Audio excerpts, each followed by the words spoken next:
दोस्तों नमस्ते। रख हौसला वो मंजर भी आएगा, प्यासे के पास चलकर समंदर भी आएगा। थक हार कर मत बैठ ओ मंजिल के मुसाफिर, मंजिल भी मिलेगी और मिलने का मज़ा भी आएगा। दोस्तों साल 2021 एक ऐसा साल है जिसके अंदर आपके हाथ में सरकारी नौकरी जरूर होनी चाहिए। यदि आप मेहनत करोगे तो दुनिया की कोई भी ताकत आपको सरकारी नौकरी लेने से नहीं रोक सकती, लेकिन उसके पीछे आपकी मेहनत जो है वो आपको नौकरी तक लेके जाएगी।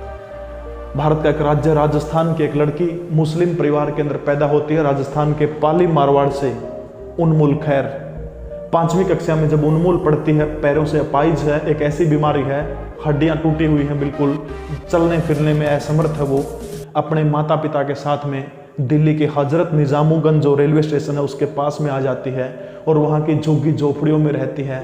मकान के नाम पर एक झोपड़ी है जिसके अंदर बारिश की बूंदें टपक टपक कर बारिश की बूंदों का पानी उस झोपड़ी के अंदर से जाता है। कच्चा फर्श है, जब बारिश होती है तो पानी की बूंदें झोपड़ी के अंदर से आती हैं। पानी की बाल्टी नीचे रखी जाती ताकि उस पानी को एकत्रित करके बाहर निकाला जा सके। दोस्तों झोपड़ी के पीछे एक गंदा नाला बहता है जिसमें 24x7 365 दिन बिल्कुल गंदी बदबू आती है। उन्मुल खैर के पिता दिल्ली के हजरत निजामुगंज रेलवे स्टेशन के पास में मूंगफली बेच करके अपने परिवार का गुजर बसर कर रहे हैं। साल 2001 के अंदर दिल्ली की सरकार ने निर्णय लिया कि रेलवे स्टेशन के पास जितनी भी झुग्गी बस्तियां हैं उन सबको हटाया जाए, और बारी आती है उमुल खैर की झुग्गी बस्ती को हटाने की। उसको भी हटा दिया जाता है।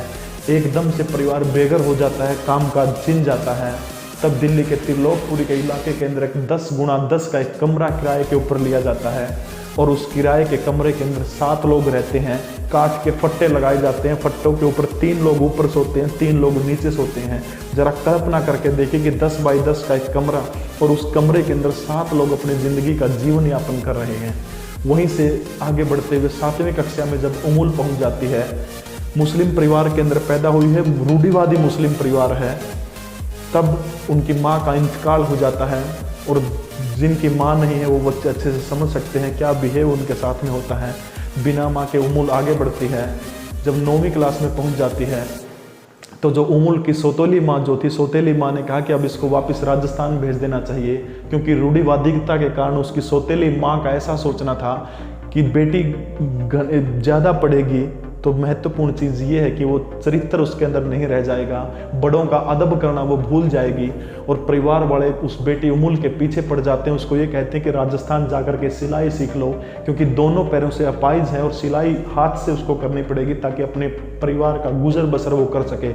लेकिन दोस्तों उमुल के मन में तो कुछ और ही चल रहा था। उसके अंदर कुछ कर गुजरने की चाहत थी और उस चाहत ने एक बगावत पैदा कर दी अपने घर वालों के खिलाफ। उमुल ने कहा कि मैं कोई सिलाई नहीं सीखूंगी, ज़िंदगी में पढ़ूंगी, पढ़ लिख करके आगे बढ़ूंगी।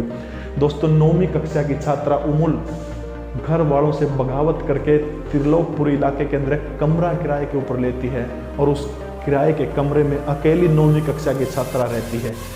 2 बजे तक स्कूल से वापसी जब होती है इस लड़की की, उसके बाद ट्यूशन पढ़ाती है। 3 बजे से लेकर रात के 11 बजे तक ट्यूशन पढ़ाती है। पर बच्चा 50 रुपये या 60 रुपये लेती है, जिससे अपना पढ़ाई का खर्चा उसका पूरा हो जाता है। ज़रा सोच के देखिए, दिल्ली के त्रिलोकपुरी इलाके के अंदर अकेली लड़की कमरे के अंदर रहना, वो भी 9वीं कक्षा की छात्रा, माँ बाप का कोई साथ नहीं मिल रहा। ट्यूशन पढ़ाती है और उसके बाद अपने घर का काम काज सारा का सारा खुद करती है, खुद खाना बनाती है, ट्यूशन पढ़ाती है।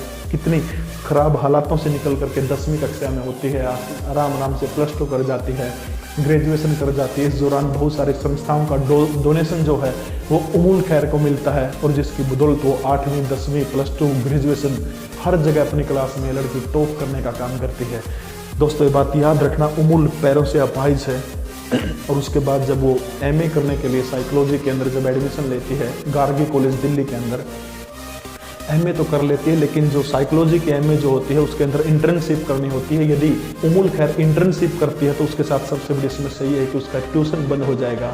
तो यदि उमुल का ट्यूशन बंद हो गया तो वो कुछ नहीं कर पाएगी, क्योंकि उसके पास में और घर चलाने के लिए पैसे नहीं है, क्योंकि इनकम का जो साधन जो है वो ख़त्म हो गया था उसका। अगर ट्यूशन छोड़ देगी तो इस बीच उसको जो साइकोलॉजी की पढ़ाई जो है MA की वो बीच में छोड़नी पड़ी। और उसके बाद विभिन्न संस्थाओं के प्रयासों से उमुल खैर को दिल्ली के जवाहरलाल नेहरू विश्वविद्यालय के अंदर एडमिशन मिलता है और वहाँ पर वो MA के अंदर रिलेशनशिप इंटरनेशनल रिलेशनशिप के अंदर एडमिशन लेती है।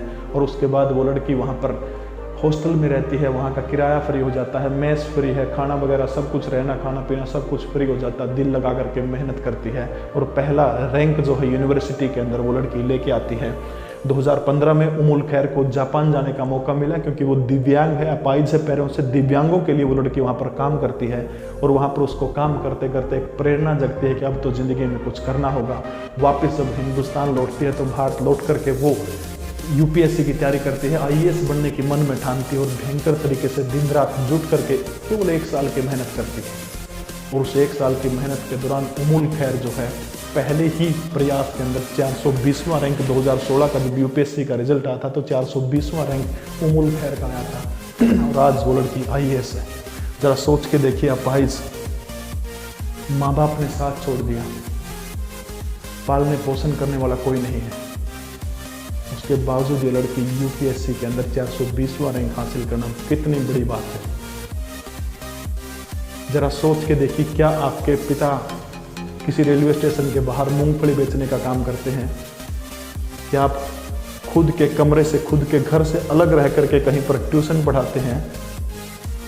क्या सौतेली माँ आपके साथ में ऐसा दुर्व्यवहार करती है? क्या आपका घर एक झोपड़ी जैसा है? क्या आपका बचपन झोपड़ी के अंदर बीता है?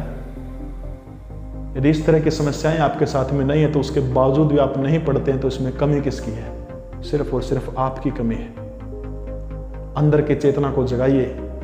जो लोग कामयाबी की राह में परिवार की आर्थिक स्थिति का रोना रोते हैं, उनको इस उमुल खैर जैसी लड़की से सीखने की आवश्यकता है,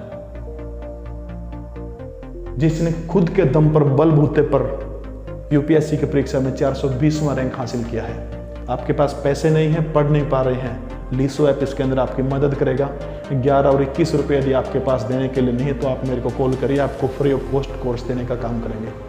लेकिन बहाना नहीं चलेगा, कुछ करके दिखाइए। साल 2021 के अंत तक आपके पास में जॉब होनी चाहिए। आज अपने आप से एक वादा करिए, अगले साल इन्हीं दिनों आपके पास में जॉब होनी चाहिए। दिल लगा करके मेहनत करिए, जी जान से जुटिए। दुनिया की कोई ताकत आपको जॉब लेने से नहीं रोक सकती। आशा करता हूँ आप समझ गए होंगे। आपका बहुत बहुत धन्यवाद।